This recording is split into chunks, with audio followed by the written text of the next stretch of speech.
guys! Tapos na ang tour! Oh my God! Uuwi na kami! Thank you guys! Guys, ayun yung ano namin, bike.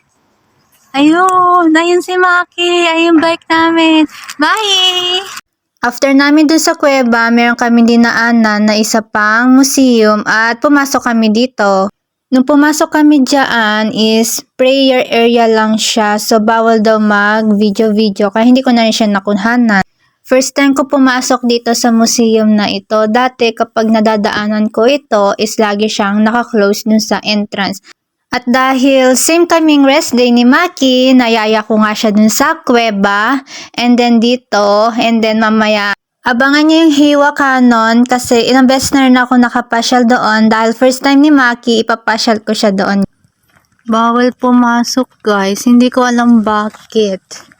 Ayan oh. So ito lang yung view. Parang cemetery siya. Cemetery ba?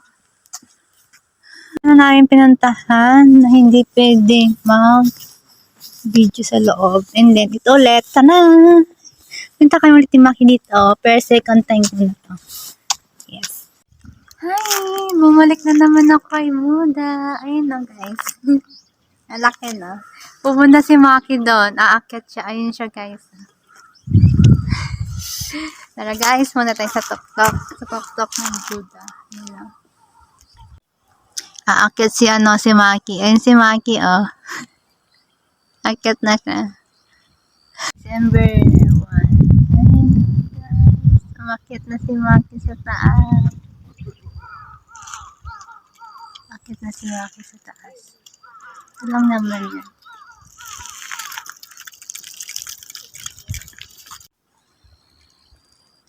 Ayun si Maki, ah.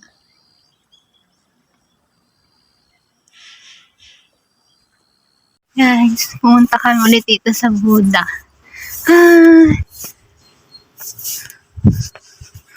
Tayo ulit. Nakabalik na naman ako dito, guys. Ito lang naman si Hiwa Cannon. Hiwa Cannon.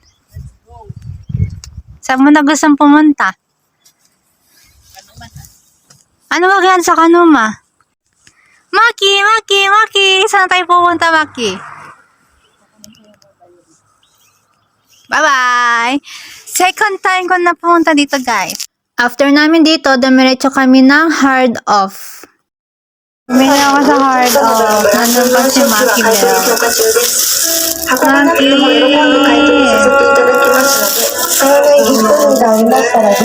Ano yung bike namin?